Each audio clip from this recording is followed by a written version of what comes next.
ఓం సమర్థ సద్గురు సాయినాథ్ మహారాజ్కి జై. ఓం సాయిరామ్. మన బాబా కుటుంబ సభ్యులందరికీ నమస్తే అండి.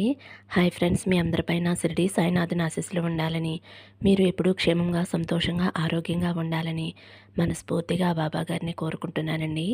ఫ్రెండ్స్, చాలామంది అడుగుతున్నారు కదండి, అక్క సమస్యలతోటి చాలా ఇబ్బంది పడుతున్నాము, మీకు తెలిసిన గురువుగారు ఉంటే చెప్పండి అని అడుగుతున్నారు కదండి. మాకు తెలిసిన గురువుగారు ఉన్నారు. శ్రీ వారాహిదేవి జ్యోతిష్యాలయం నంబర్ 1 వశీకరణ స్పెషలిస్ట్ పండిత్ పవన్ నంబూదిరి గారు, కేరళ తాంత్రిక గురువు గారు. ఫోన్ నెంబర్ వచ్చేసి 9043637512. విద్య, ఉద్యోగం, వ్యాపారం, పెళ్లి, ఆరోగ్యం, నాగదోషం, సంతానం, రాజకీయం, వామచార దోషం, భార్యాభర్తల మధ్య గొడవలు, అత్తాకోడల మధ్య గొడవలు, ప్రేమించి మోసపోవటం, స్త్రీ పురుషుల వశీకరణ, ధనం నిలకడ లేకపోవటం, ఇలా ఎటువంటి సమస్య ఉన్నా సరే ఆ సమస్యకు తగిన పూజలు చేసి గురువుగారు 24 గంటల్లో పరిష్కారం చూపిస్తారండి. ఒక్కసారి మీరు నమ్మకంతో గురువుగారికి కాల్ చేయండి. ఇంక ఈరోజు వీడియోలో మన బాబాగారు సందేశం అండి. మన బాబాగారు ఏమంటున్నారంటే, తల్లి, నువ్వు ఎవరి కోసమైతే ఎదురు చూస్తున్నావో వారు నిన్ను వెతుక్కుంటూ వస్తారమ్మా. నా మీద నమ్మకంతోటి భక్తితోటి ఒక నెంబరు తాకు తల్లి, తీయటి శుభవార్త వింటావు అని అయితే మన బాబాగారు మనందరి కోసం చక్కటి సందేశం తీసుకొచ్చారండి. మరి మన బాబాగారు ఇలా ఎందుకు చెబుతున్నారో బాబాగారి మాటల్లోనే తెలుసుకుందాం ఫ్రెండ్స్. చిన్న రిక్వెస్ట్ అండి, మన వీడియోస్కి అయితే ఒక చిన్న లైక్ ఇవ్వండి. అలాగే ఫస్ట్ టైం చూసేవారైతే మన బాబా భక్తి ఛానల్ తప్పకుండా సబ్స్క్రైబ్ చేసుకోండి ఫ్రెండ్స్. మీరు తమ్మునేలు చూశారు కదండి, 3 నెంబర్స్ ఉన్నాయి కదా, మీరైతే ఒక నెంబర్ అనుకోండి. బాబాగారు ఏం చెప్పబోతున్నారో బాబాగారి మాటల్లోనే తెలుసుకోండి ఫ్రెండ్స్. ముందుగా అయితే 5వ నెంబర్ అండి. 5వ నెంబరు భార్యాభర్తలు కావచ్చండి, ఇష్టపడిన వ్యక్తుల గురించి కావచ్చు. మన బాబాగారు ఇలా చెబుతున్నారండి. తల్లి, 5వ నెంబరు తాకావు కదమ్మా, మీరిద్దరూ కూడా చాలా లాంగ్ డిస్టెన్స్లో ఉన్నారు. మీ ఇద్దరి మధ్యలో చాలా దూరం అయితే వచ్చిందమ్మా, చాలా మనస్పర్ధలైతే వచ్చాయి. ఆ వ్యక్తి చాలా తప్పుడు నిర్ణయం తీసుకున్నారు. ఆ వ్యక్తికి జరిగినవన్నీ కూడా ఇప్పుడు గుర్తొస్తున్నాయి. ఆ వ్యక్తి నీ వద్దకు రావాలి అని కోరుకుంటున్నారు. కానీ మీ ఇద్దరి మధ్యలో ఒకరికి మాటలు లేవు. తొందరలోనే ఆ వ్యక్తి నీ దగ్గరికి రావాలి అని కోరుకుంటున్నాడు. కానీ అతనికి భయం కలుగుతుంది. అతని మనసుకి రిస్క్లా అనిపిస్తుంది. అది ఇంట్లో వాళ్ళ వల్ల కావచ్చు, మీ ఇద్దరి మధ్య గొడవల వల్ల కావచ్చు. అందువల్ల ఆ వ్యక్తికి భయం వేస్తుంది. ఆ వ్యక్తి అయితే మీ దగ్గరికి రావాలి అని చాలా బలంగా కోరుకుంటున్నాడమ్మా. నీ వద్దకు అతి త్వరగా రావాలి అని అతను ఎంతగానో కోరుకుంటున్నాడు. మీ ఇద్దరి మధ్య ఎంత దూరం వచ్చినా ఆ వ్యక్తి మిమ్మల్ని కలవాలి అని కోరుకుంటున్నాడు. నీ కోపానికి అతను భయపడుతున్నాడమ్మా. అలా బలంగా కోరుకుంటున్నాడు. ఎన్ని అడ్డంకులు వచ్చినా సరే అతని మనసులో మాట నీతో చెప్పటానికి నీ వద్దకు వస్తాడు తల్లి. ఆ వ్యక్తి నీ గురించే ఎక్కువగా ఆలోచిస్తూ నిన్ను ఒక స్పెషల్గా భావిస్తున్నాడు. అతనికి మీ నుండి ప్రేమనైతే వచ్చే జన్మలో కూడా మీకు ఇవ్వలేనంత ప్రేమనైతే మీరు ఇచ్చారు. ఆ వ్యక్తికి నువ్వు చాలా ప్రేమను ఇచ్చావమ్మా.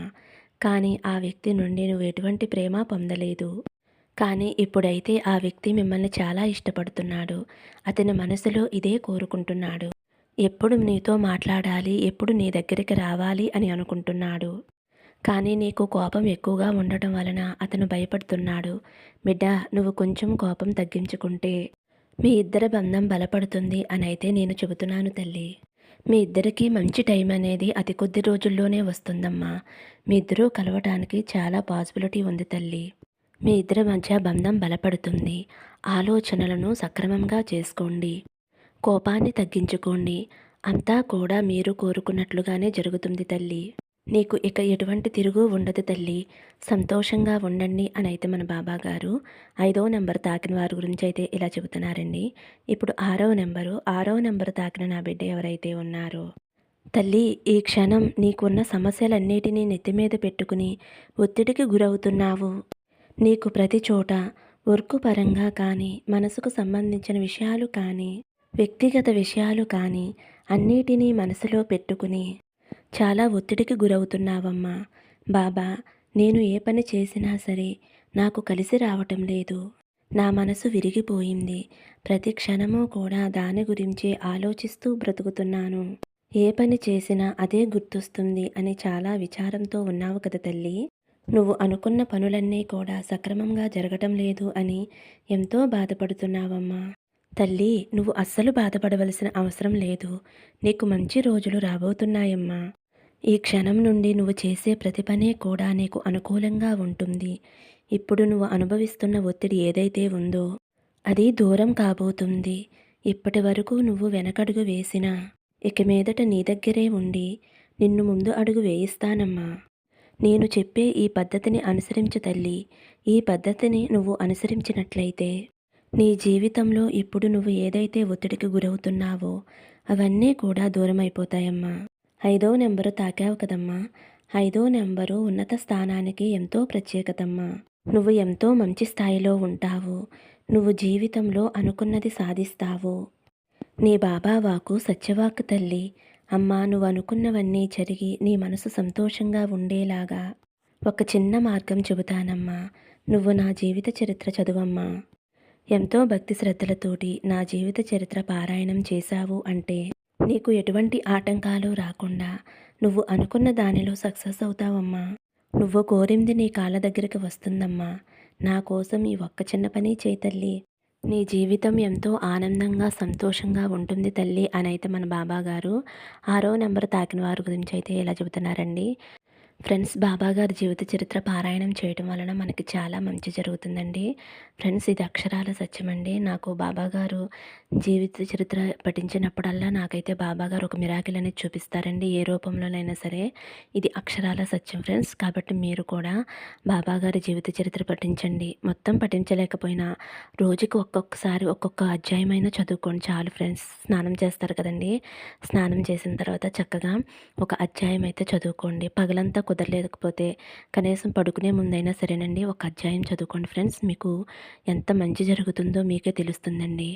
ఓకే ఫ్రెండ్స్, ఇంక ఇప్పుడైతే 7వ నెంబర్ తాకిన వారి గురించి అయితే మన బాబాగారు ఇలా చెబుతున్నారు. తల్లి, నీకు ఆనందకాలం మొదలైందమ్మా. నీ కష్టాలకు ఇదే చివరి రోజు తల్లి. ప్రతిసారి నన్ను అడుగుతావు కదమ్మా, బాబా నాకు మాత్రమే ఎందుకు ఇన్ని కష్టాలు పెడుతున్నావు అని. ఎందుకు నా జీవితంలో ఇంత ఇరకాటంలో ఉంది, ప్రశాంతమైన జీవితం నేను జీవించలేనా బాబా అని అడుగుతున్నావు కదమ్మా. నీ అన్ని ప్రశ్నలకు సమాధానం చెబుదామనే వచ్చాను తల్లి. ఓపికగా వినమ్మా. ఎందుకు నీ జీవితంలో ఇన్ని సమస్యలు వచ్చినాయి అని నువ్వే అర్థం చేసుకుంటావు తల్లి. ప్రారంభ కాలంలో నీకైన ఈ చిక్కులు కొన్ని చిన్నవిగానే ఉన్నాయి. నువ్వు కూడా ఆ బాధలన్నీ దాటేశావమ్మా. కానీ కాలం జరిగే కొద్దీ నీకైనా కష్టాలు ఎక్కువయ్యాయమ్మా. ప్రారంభంలో లాగా ఈ కష్టాలని దాటలేకపోతున్నావు కదా తల్లి. అప్పుడు ఉన్న ధైర్యం, ఓపిక, పోరాడే గుణం ఇప్పుడు నీకు లేదు తల్లి. ఇప్పుడు నీకు అర్థమైంది దాటేందుకు ఇది చిన్నది కాదు అని, ఈ పోరాటానికి నా శక్తి సరిపోదు అని, ఏదో ఒక దారి కావాలి అని ఆఖరికి నీ సాయి తండ్రి పాదాల వద్దకు చేరావు కదమ్మా. ఒక్కసారి నీ జీవితంలో వెనక్కి తిరిగి చూడు తల్లి. నువ్వు చదువుకున్నప్పుడైనా ఉద్యోగానికి వెళ్ళినప్పుడైనా వాటి కోసం పరీక్షలు జరుగుతూ ఉంటాయి కదమ్మా. ఒక్కొక్క సంవత్సరంలో అన్నిటికీ పరీక్షలు రాసి ఆఖరిగా ఫైనల్ ఎగ్జామ్స్ రాసిన తర్వాత వాటిలో మంచి రిజల్ట్ తెచ్చుకున్న తర్వాతనే కదమ్మా తర్వాత తరగతులకి వెళ్ళగలుగుతావు.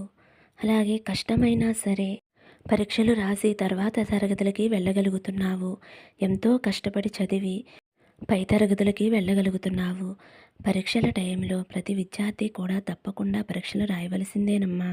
అలాగే ఉద్యోగ సమయంలో పరీక్షలు రాసిన వారందరికీ మంచి ర్యాంకు వచ్చి మళ్ళీ పరీక్ష పెట్టి అప్పుడే కదమ్మా ఉద్యోగం ఇస్తారు. అలాగే నీ జీవితంలో కూడా ఇదే జరుగుతుందమ్మా. ఆరంభ సమయంలో ప్రతి ఒక్కరికి కూడా పరీక్షలు జరుగుతూ ఉంటాయి తల్లి.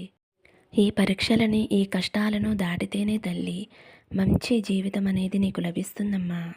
పరీక్ష అనే కష్టాన్ని దాటావు అంటే తప్పకుండా మంచి స్థాయికి చేరుకుంటావు తల్లి. నువ్వు భయపడవద్దమ్మా, ఆందోళన పడవద్దు. సమస్య లేని జీవితం ఎవరికీ ఉండదమ్మా. ప్రతి ఒక్కరికి కూడా ఏదో ఒక సమస్య ఉంటూనే ఉంటుంది తల్లి. అందరూ కూడా ఆ సమస్యలను నెట్టుకొస్తూ ఉన్నవారే తల్లి.